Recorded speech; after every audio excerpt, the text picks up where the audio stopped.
Hi everyone, my name is Dr. Bashi and we're here in my clinic in New York City, and we're going to really talk about the great filler debate. That's needle or cannula. What do you use, when do you use it, and why? And to demonstrate that, what we have is we have a few water balloons that are filled about 75%. And the purpose of filling them 75% is to replicate the artery. Now, of course, these are water balloons. Arteries have muscular walls. The water balloon does not have a muscular wall. But the artery is, basically pulsating and giving blood in a very pulsatile manner. So it's not going to be 100% filled up. So what we're trying to replicate here is, do you use a cannula to where you have a 22 gauge cannula, or do you use a 30 gauge needle that's supplied with the filler? And here, to experiment, we're going to use Juvederm Ultra XC. The first part of this, what we're going to do is we're basically going to inject filler into the vessel or into our water balloon, and we're going to see what happens. Does the needle penetrate? Does the needle hit the muscular wall and not penetrate? Do we leave product inside the vessel?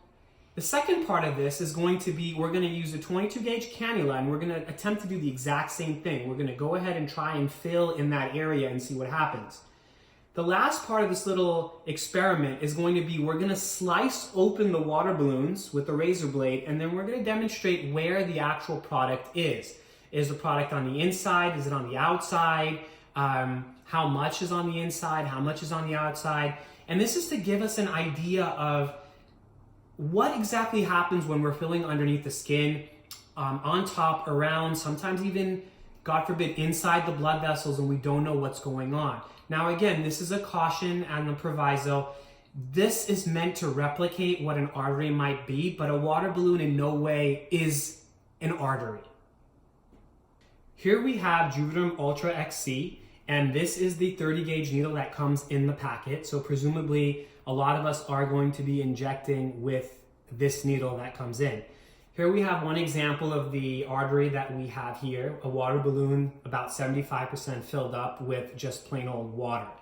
I'm going to uncap, and now I'm going to go ahead and attempt to inject this product inside this water balloon. So I'm approaching, and I'm putting minimum effort here, and you can see immediately the product goes right through.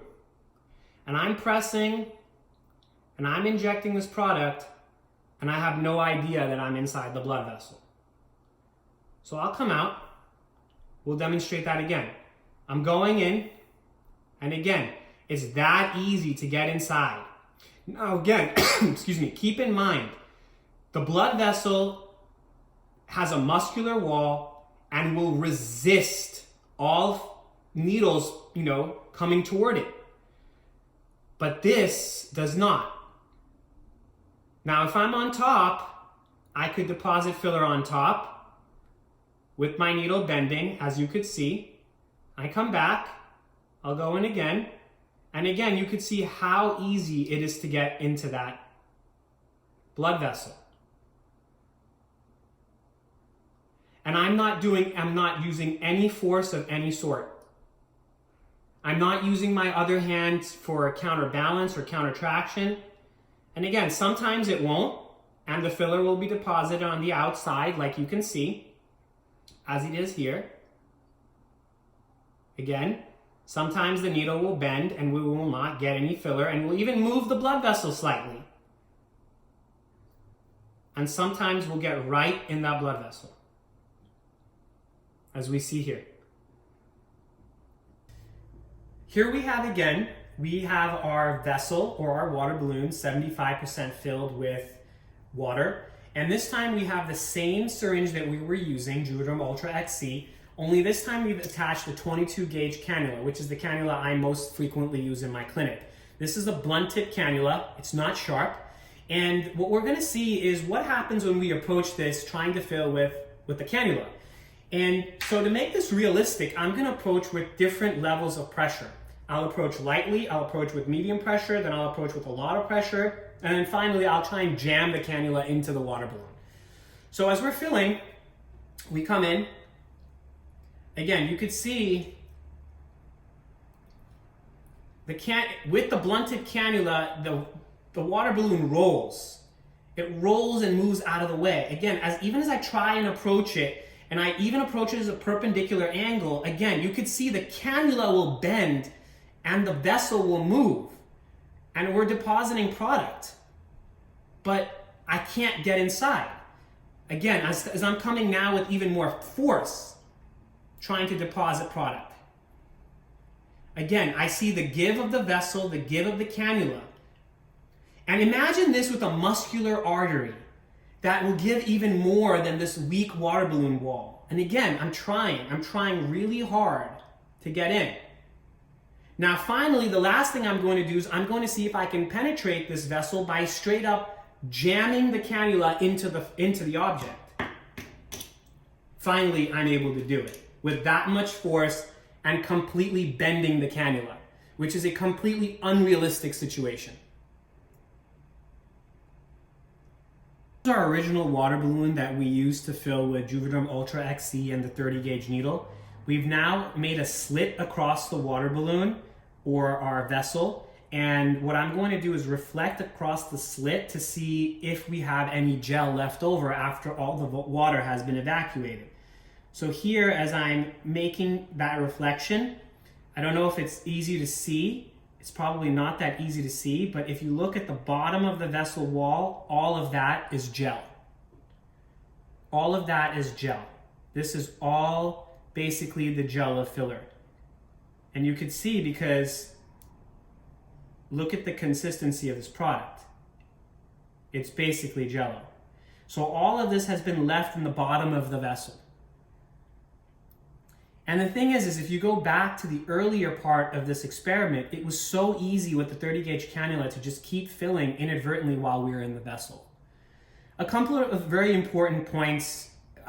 This is an exaggerated video to show what might happen physiologically.